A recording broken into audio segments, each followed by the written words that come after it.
ዕለተ ማክሰኞ ጥቅምት 4 ቀን 2018 ዓ.ም ሰላም ጤና ይስጥልን የተከበራችሁ ተመልካቾቻችን ከናሁ ቴሌቪዥን የሀገር ውስጥና የባህር ማዶ ዜናዎቻችን ወደ እናንተ የሚደርሱበት ጊዜው አሁን ነው። ከዜናዎቹ ጋር ዳና ታደሰ አብራችሁ ቆይታ አደርጋለሁ። አብራችሁ ቀዳሚ ወዳደረግነው የሀገር ውስጥ መረጃችን አልፋለን። የዓለም ባንክ የኢትዮጵያ የድህነት መጠን በ2025 ዓ.ም ወደ 43 በመቶ ከፍ ሊል እንደሚችል አስታውቋል። የዓለም ባንክ በኢትዮጵያ ያለው ድህነትን በተመለከተ አዲስ ባወጣው የግምገማ ሪፖርት እንደ አውሮፓውያኑ ዘመን አቆጣጠር በ2016 33 በመቶ የነበረው ድህነት መጠንም በተያዘው 2025 ወደ 43 በመቶ ከፍ ሊል እንደሚችል ገልጿል። ይህም በሀገሪቱ ለዓመታት የታየው ለውጥ ወደ ኋላ የሚቀለብስ መሆኑንም ባንኩ አሳስቧል። የዓለም ባንክ እንደገለጸው ኢትዮጵያ ከሁለት አስርት ዓመታት በላይ ድህነትን በመቀነስ ረገድ ጉልህ እድገት ካሳየች በኋላ ባለፉት ጥቂት ዓመታት የተከሰቱት ውስጣዊና ውጫዊ ተግዳሮቶች የኑሮ ደረጃ ላይ ተጽዕኖ አድርገዋል ብለዋል። ከነዚህም ተግዳሮቶች መካከል የኮቪድ-19 ወረርሽኝ፣ የትግራይ ግጭት፣ ከፍተኛ ድርቅ፣ የጠቅላላ የሀገር ውስጥ ምርት ወይንም ጂዲፒ እድገት መቀዛቀዝና የዋጋ ግሽበት ናቸው ተብሏል። በዚህም ምክንያት የድህነት መጠን እንደ አውሮፓውያኑ አቆጣጠር በ2016 ከነበረበት 30 በመቶ በ2021 ወደ 39 በመቶ ከፍ ማለቱን ገልጿል። በቀጣይ ዓመት የበለጠ ይጨምራል ተብሎ እንደሚጠበቅም የዓለም ባንክ አስታውቋል። የዋጋ ግሽበቱ በከተማዋ ነዋሪዎች ላይ ከፍተኛ ተጽዕኖ ያሳደረ ሲሆን አብዛኛው የገጠር ቤተሰቦች ቢሆኑም ውስን በሆኑ የገበያ ተሳታፊዎች ምክንያት ከምግብ ዋጋ ጭማሬ ተጠቃሚ አለመሆናቸውም ገልጿል። በአዲስ አበባ ከተማ በዚህ ዓመት የሚጀመር አዲስ ኮሪደር ልማት እንደማይኖር ከንቲባ አዳነች አቤቤ ገለጹ። የከተማ አስተዳደር የወንዝ ዳር ልማት ከኮሪደር ልማት ጎን ለጎን ለመስራት ባለፈው ዓመት ከመረከቡ በፊት ባለፉት 5 ዓመታት በውጭ እርዳታና ዜጎች የተከናወነው ስራዎች 2 ኪሎ ሜትር ብቻ እንደነበሩም ከንቲባዋ ይፋ አድርገዋል። ከንቲባዋ ይህንን ይፋ ያደረጉት ጥቅምት 3 ቀን 2018 ዓ.ም በተካሄደው የአዲስ አበባ ምክር ቤት መደበኛ ጉባኤ ላይ ነው። በዚህ ዓመት ኮሪደር ብለን ለኮሪደር አዲስ ነገር የምንጀምር አይደለንም። ጥናት አድርገናል። ቤቶችን እንገነባለን። በጥናታችን መሰረት ከህዝብ ጋር ቅድሚያ የሚሰጡባቸው ቦታዎችን ልናከናውን ያልናቸው ላይ ውይይት አድርገናል ሲሉም ከንቲባ አዳነች አቤቤ ለአዲስ አበባ ከተማ ምክር ቤት አባላት ተናግረዋል። የአዲስ አበባ ከተማ አስተዳደር የ2018 ዓ.ም ትልቅ ትኩረት የቤት ግንባታና የውሃ አቅርቦት መሆኑን ያመላከቱት ከንቲባዋ ለዚህም በሚል በጀት በከተማይቱ ምክር ቤት ባለፈው መደበኛ ጉባኤ ላይ ማጽደቁን አስታውሰዋል። የአዲስ አበባ ከተማ ምክር ቤት ባለፈው ሐምሌ ወር መጀመሪያ ላይ ካጸደቃቸው በጀቶች ውስጥ ለቤት ልማት ዘርፍ የተመደበ 24.66 ቢሊዮን ብር ነው። በአዲስ አበባ ከተማ የዘንድሮ በጀት ከዘርፉ ሁሉ ከፍተኛ የገንዘብ መጠን የተመደበለት የመንገድ ልማት ዘርፍ ነው።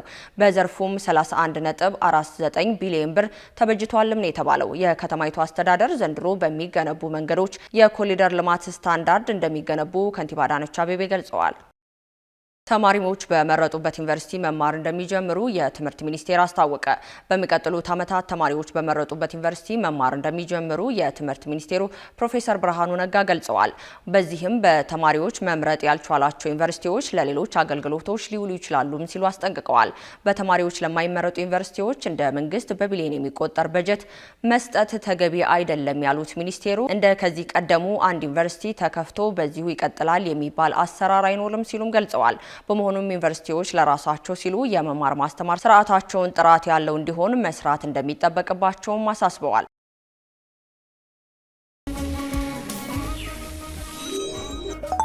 ልጅ ለእናቱ ገንዘብ ልኳል።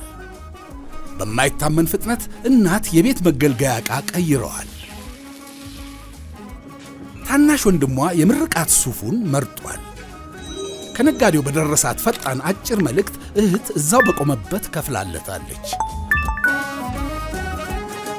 እሱም ወዲያው መረከቡ አስደንቆታል። እሷ የኦንላይን ግብይቷን በአቢሲኒያ ካርድ ፈጽማለች።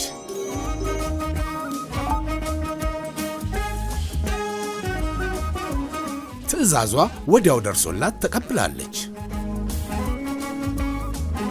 እሱ ማረፊያ ሆቴሉን ሳይዝ ቢደርስም አቢሲኒያ ካርድ ላይ ያለውን ቁጥር በመላክ ብቻ በፍጥነት ሆቴሉን መያዝ ችሏል። በፈጣኑ የአቢሲኒያ ባንክ የሐዋላና ኢኮሜርስ አገልግሎት ገንዘብ መላክ፣ ክፍያ መፈጸምም ሆነ ኦንላይን መገበያየት ሁሉም ይቻላል። አቢሲኒያ የሁሉም ምርጫ። ካሽጎ በየትኛውም ዓለም ሆነው በማንኛውም ሰዓት ለወገኑ የሚደርሱበት ፈጣን የገንዘብ መላኪያ ተከፈተሎ። ማስተርና ቪዛ ካርዶን በመጠቀም ከ5 እስከ $20 የሚልኩበት አዲስ የገንዘብ መላኪያ መንገድ።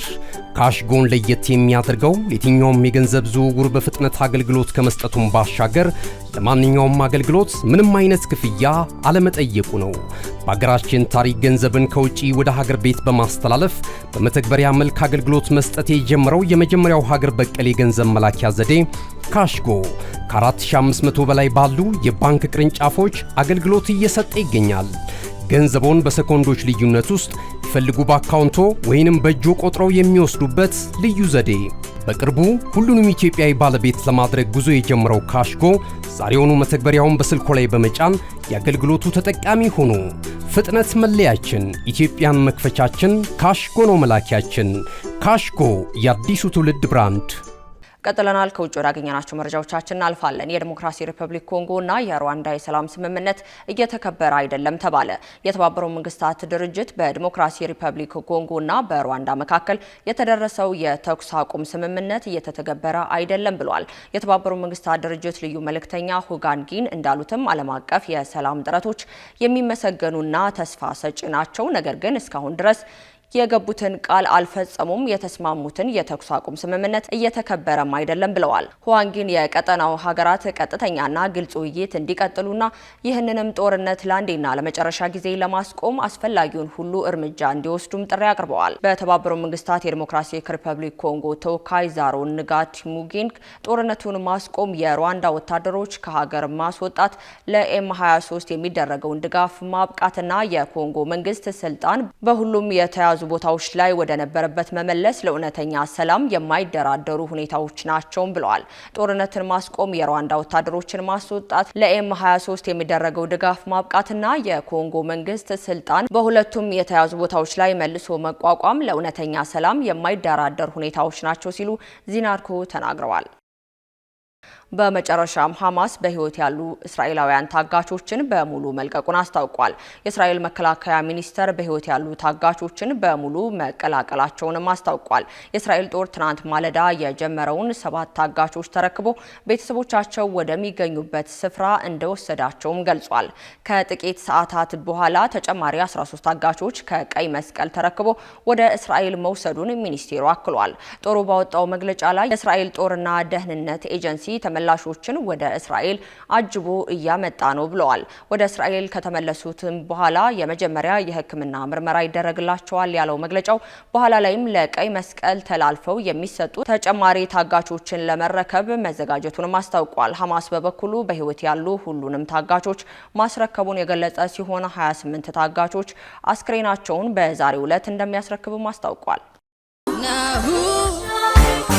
በሀገራችን የንግድ ሚዲያ ታሪክ ግንባር ቀደምት ሆኖ በርካታ አስተማሪ፣ አዝናኝና መረጃ ሰጪ ዝግጅቶችን ጊዜው አሁን ነው ሲል በበርካታ አማራጮች ለእናንተ ውድ ተመልካቾቻችን ሲያደርስ የቆየው ናሁ ቴሌቪዥን አሁንም ዘመኑ የደረሰበትን የመረጃ ተደራሽነት ከግምት ውስጥ በማስገባት ቲቪ ለምኔ ሲል በአይነቱ ለየት ያለ የቲቪ የስልክ መተግበሪያ ሲያበስራችሁ በታላቅ ኩራት ታጅቦ ነው። በፈለጉት ጊዜና ሰዓት በምንም ቦታና ሁኔታ ውስጥ ሆነው መረጃን በእጅ ስልኮ ማግኘት ይፈልጋሉ።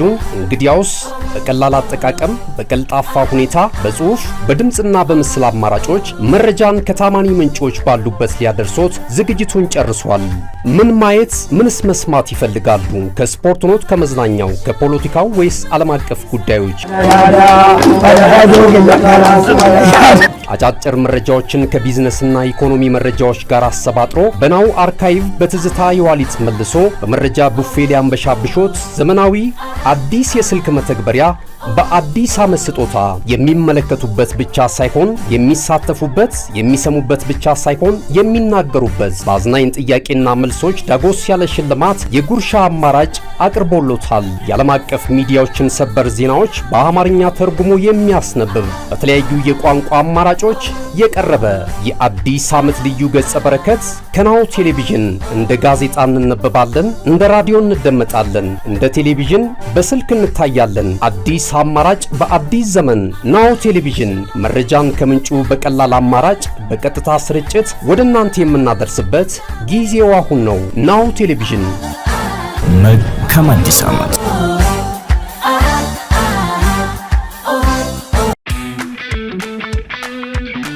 እነሆ የምስራች የ10 አየር መንገድ የበረራ ትኬት ለውድ ደንበኞቹ በተቀላጠፈና አስተማማኝ በሆነ መንገድ እያቀረበ ያለው።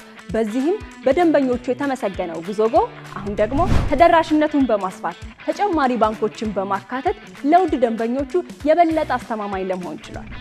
የጉዞጎን አፕሊኬሽን ከአፕ ስቶር ወይም ከፕላይ ስቶር በማውረድ የመነሻና የመድረሻ ከተማዎትን መርጠው ዋጋ አወዳድረው የሀገር ውስጥም ሆነ ዓለም አቀፍ በረራ ማድረግ ካሰቡ የበረራ ትኬቶን ክፍያ በአቅራቢያው በሚገኙ ባንኮች አንድም በአካል በመሄድ ወይም በኦንላይን የክፍያ አማራጮች ክፍያዎትን በመፈጸም የበረራ ትኬቶን በእጅ ያስገቡ። ከዚህም በተጨማሪ እንደ ሁሉ ጊዜው ወደ ጉዞጎ የጥሪ ማዕከላችን 7473 በመደወል ከሙሉ የበረራ መረጃ ጋር የ24 ሰዓት የትኬት አገልግሎት ማግኘት እንደሚችሉ ስናበስሮ በታላቅ ደስታ ነው። ለበረራዎ ጉዞጎ። ከናሁ ቴሌቪዥን ለሰዓቱ ያዝላችሁ መረጃዎቻችን እስካሁን ይመስሉ ነበር። ከዜናዎቹ በእንዳና ታደሰ አብራችሁ ቆይታ አደረኩኝ። መልካም ቀን።